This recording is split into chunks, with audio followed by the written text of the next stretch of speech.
Welcome back to the Dunge Angle, where we highlight the top stories here on Hope College's campus.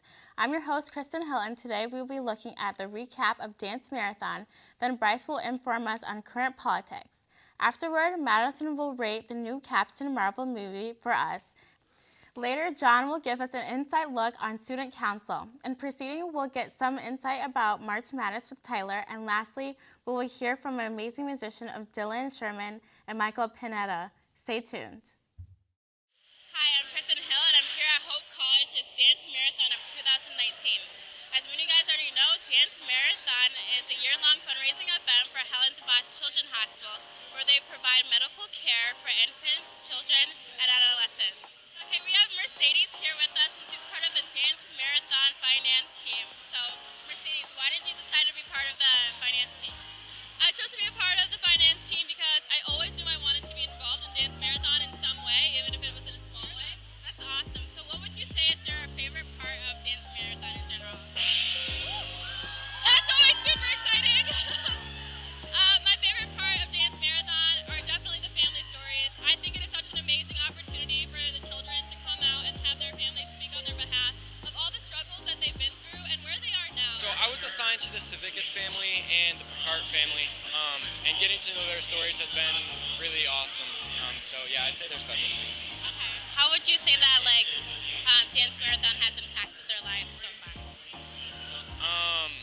I mean, Dance Marathon has been huge for them. Ben is a survivor. He went through all the treatment. So Dance Marathon really helped to save his life, so it's pretty awesome. You have a connection with some of the children. Is there any particular connection that you would like to talk about? Or? Yeah, so I'm actually partnered with Hayden Savickas, who is one of our miracle childs. He was born a premature baby, and he just had a bunch of complications throughout his whole life. And still to this day, he has gone on so many visits to the hospitals.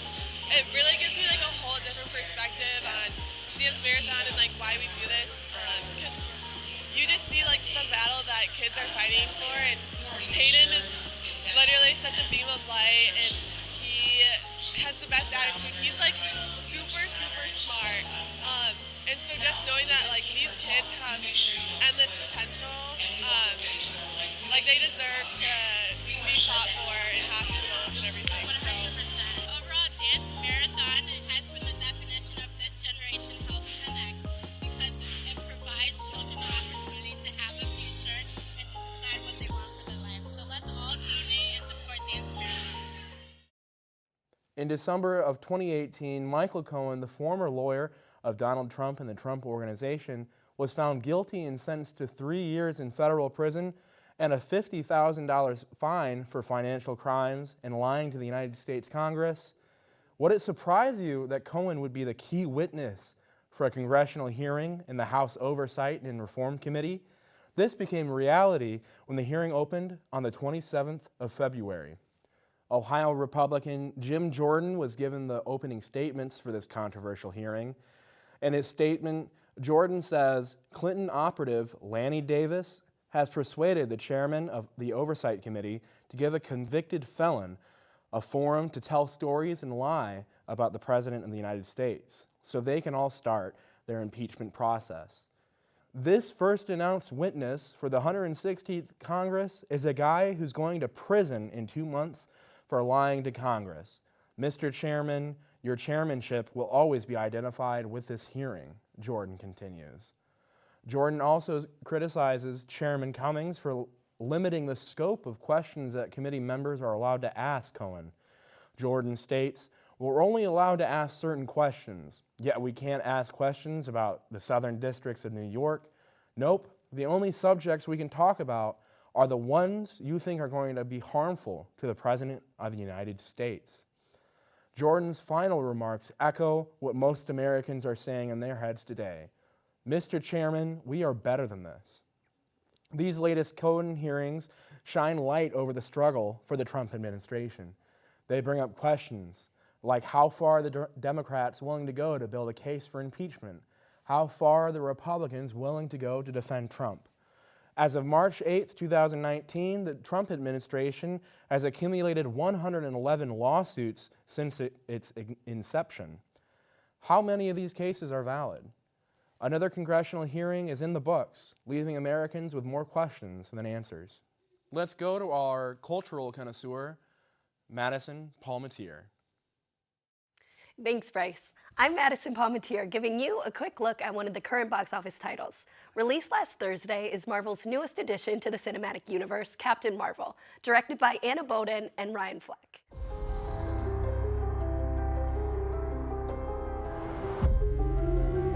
War is a universal language.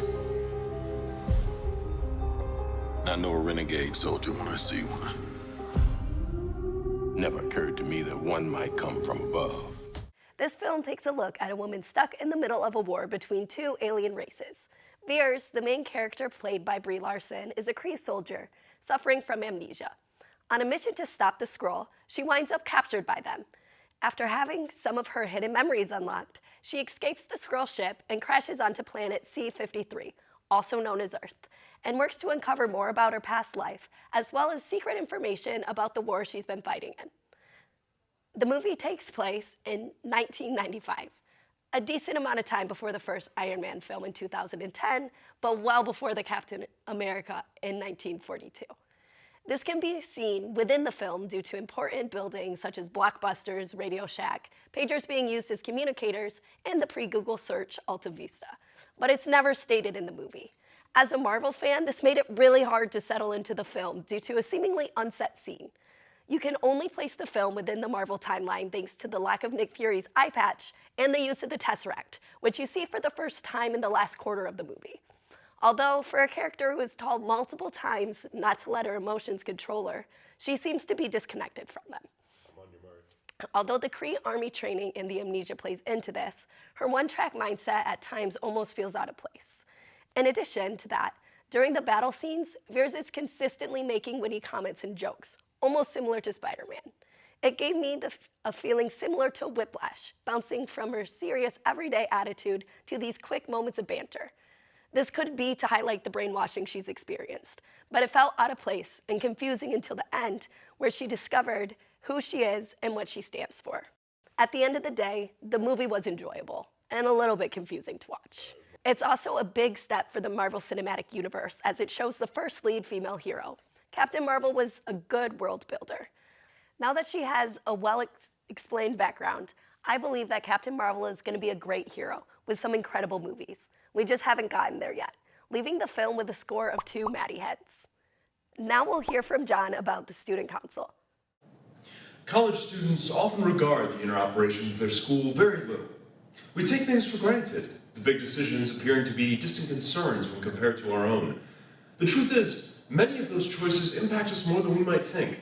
Even more surprising, those same decisions, like changing a policy in the student handbook or figuring out when spring break will take place, may not come from the office of a dean.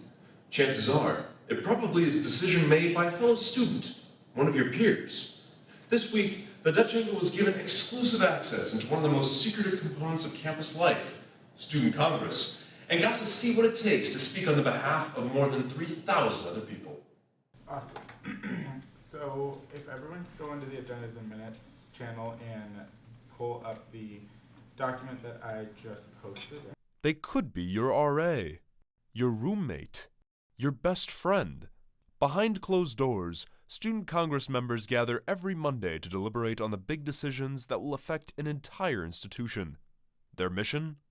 To deliberate and initiate policy in any area of student concern, including academics, administrative relations, and the quality of student life, while adhering to the mission of the college. That may seem like a daunting task on the surface, but it's one that Congress members like Chandler Erdos take on with great pride. So we're like that bridge connecting faculty and students, I believe. I got the chance to speak with Chandler about his experience being a part of the clandestine organization. One of the major challenges of Student Congress is sometimes we're given information, but we're not able to say it out loud to the student body. So that can be kind of hard just because you're withholding information that other students should know, but they shouldn't know quite yet. While some secrets may need to be kept, I asked Chandler for ways in which students can become better acquainted with the organization. I think anyone who's interested in all, like sharing their voice of Hope College should like be interested or at least look into joining Student Congress, because there's always openings. Because I've heard people like stress their opinions to me. I'm like, you know, you have some really good opinions. You should be on Student Congress. This has been Jon Schoenheider with the Dutch Angle. Now to Tyler for sports. It is March, and you know what that means? Yes, time to get ready for some bracketology. To the court with Archie Diacono. 3 seconds at midcourt. Jenkins gives it to Jenkins for the championship. March Madness this year is looking to be insane, as this year is not what it seems to be. Tennessee has been scorching the basketball world as they upset Kentucky. Gonzaga is #1 in the AP rankings, which could change at any moment. Michigan and Michigan State are also ranked as well. Who knows what will happen this year? The possibilities are endless. Think back to 2011 when Butler, a tiny school no one would thought would go far, made it past all odds and proved that anything is possible in the tournament. Seconds left and go into second overtime. If you well, 4 seconds, Gasell, no chance. It's good! It is good! And now we have our musical guests, Dylan Sherman and Michael Panetta. Hey everybody, my name is Michael Panetta. I'm Dylan Sherman. And we're going to be playing Autumn Leaves.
This next song is called Chitlins con Carne.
Hey everybody, so thanks so much for tuning in. We just wanted to let you guys know that we're going to be performing a coffee house March 28th at 10 p.m. That's right after spring break. Come check me out. Come check Dylan Sherman. Also, Carlos Flores is going to be composed in a little band that we play in called That Jazz Trio. We're also going to bring some special guests up to jam with us. So, you know, We're going to be playing some jazzy, some funky tunes, a little bit from everything. Whole lot of blues, whole lot of love. Come check us out. Thanks so much. Thank you. Once again, I'm Kristin Hill, joined by Bryce, Madison, John, Tyler, and our fantastic production crew. Also, don't forget to go to Coffee House and hear our amazing musical guests again. Thank you again for joining us for another episode of The Dutch Angle. For our YouTube audience, please subscribe, like, and share this video. Also, add us on social media. Thanks for watching, and we will see you guys again next time.